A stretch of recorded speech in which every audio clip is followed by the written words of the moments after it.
we are back with another Matchbox, and this time it's going to be the Lovegood House, Matchbox 38. By now you probably all know the gist. The link to all the supplies that I'm using in this video, plus how you can make your own matchboxes, is in the description box below.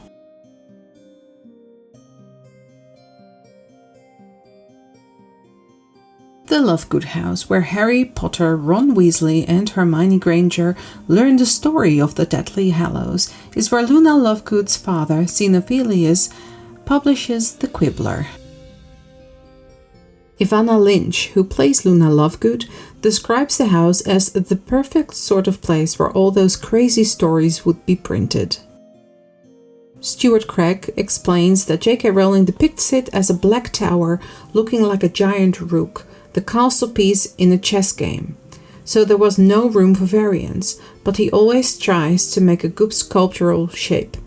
The house wasn't just a cylinder, it's a cylinder with a very deliberate lean and very deliberate taper. Inside, the furniture literally takes shape around the circular design. The kitchen appliances, dressers, desks and bookcases curve flush with the walls, which are covered in paintings inspired by Ivana Lynch's own drawings of magical beasts. Ivana has a very artistic eye and came up with some great ideas. The end result is a wonderfully eclectic but homey interior.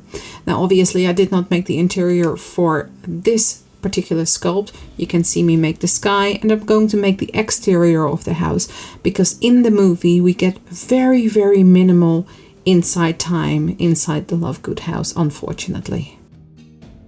You just saw me paint the sky, and I just used plain acrylic paints, and now I'm going to make the ground cover, which is going to be covered in grass and soil. I'm using a mixture of PVA glue and water, and then I'm going to apply some tissue to the top and spreading that with that same mixture again to make it take hold.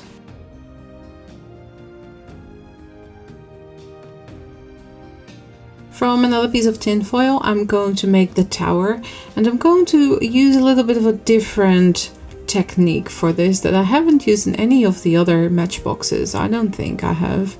I mean, it's been nearly 4 years since I started this series, but I'm going to roll this up very, very tightly and make it take shape, and I'm going to cover it with wall filler.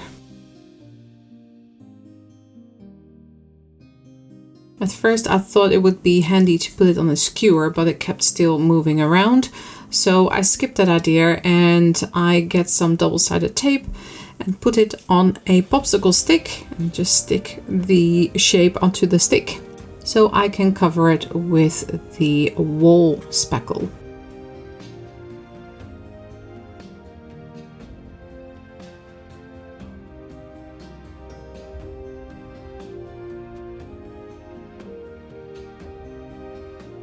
I put a little amount in my palette, and then I water it down a little bit with water just so I can spread it out with a paintbrush, and I apply multiple layers so the roughness of the tin foil doesn't shine through, and then with an emery board or nail file I go over it to smooth out the surface.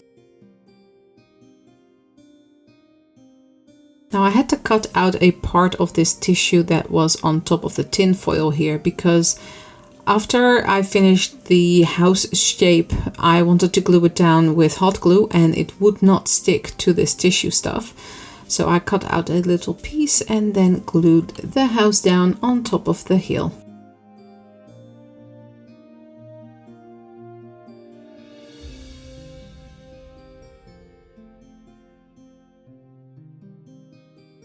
From some small pieces of cardboard, I make little stone steps. Everything is little, tiny and small, so you will hear that me say that a lot during this video, and I glue it down with wood glue.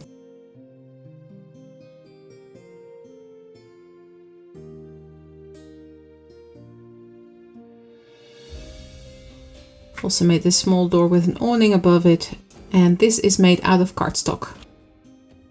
Someone named Nicole has sent me these windows, and I thought I could use them on this building, but they turned out to be way too large. So I glued it on, as you can see here, but I will scrap this very, very quickly. And just, yeah, that's just way too large for this exterior. So that has to go. And I came up with this little design that is very tiny and therefore very much out of focus most of the time.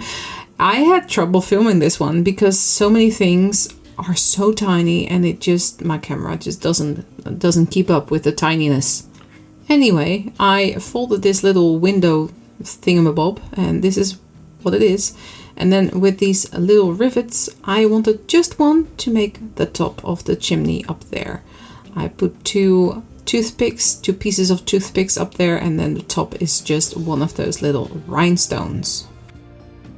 I am cutting some pieces of cardstock just so I can make the windows, and they are just going to be very tiny squares stuck on the building. And later on I will paint them in the colors with the details that I want them to be. And this is just so much easier than trying to get all the details in by cutting out windows, etc. Once all the details are onto the house, it's time to move on to the ground cover.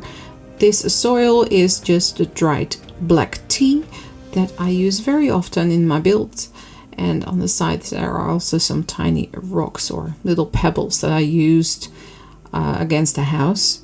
And the rest is going to be filled in with this grass flocking.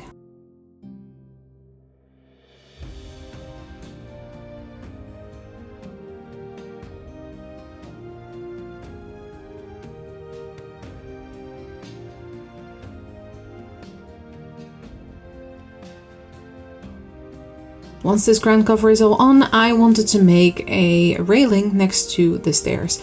Now, my camera did not pick this up at all because this was so tiny. So it is there and you will see it in the final shots, but you will not see me build it because there was just no footage of it. Now I'm going on to the painting the house a darkish gray, but I'm going over with a black wash here to make it even darker because the house is almost near black.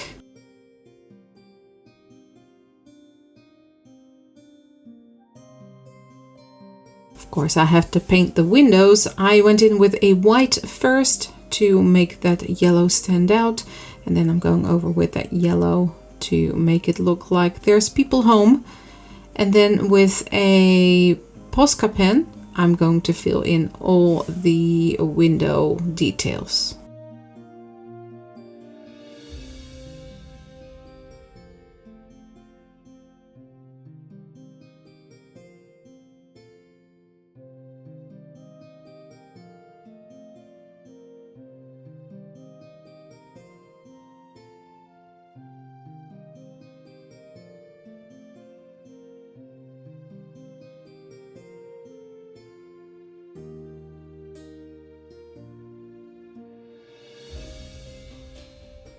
Of course, we cannot forget to add the dirigible plums. So I'm going in with wood glue. That seems to be the easiest option here to make that stand out a little bit more, to make it look like it's puffy. You can also use puffy paint for this technique, I suppose.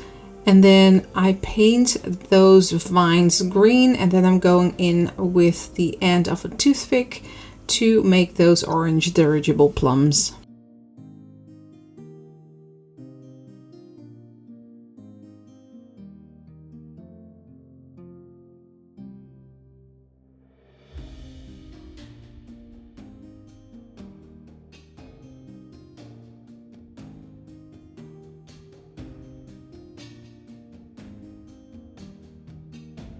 Now, in a photo that was in one of the books that I have about all the magical places in the magical world, there is this photo with a kite that comes from the house, and it looks a little bit like this, like butterflies or birds. So I made these and I glued them on this wire, and then it kind of looks like the kite is coming from the house. I could not really do this with a piece of string because that would just fall down, but wire would work.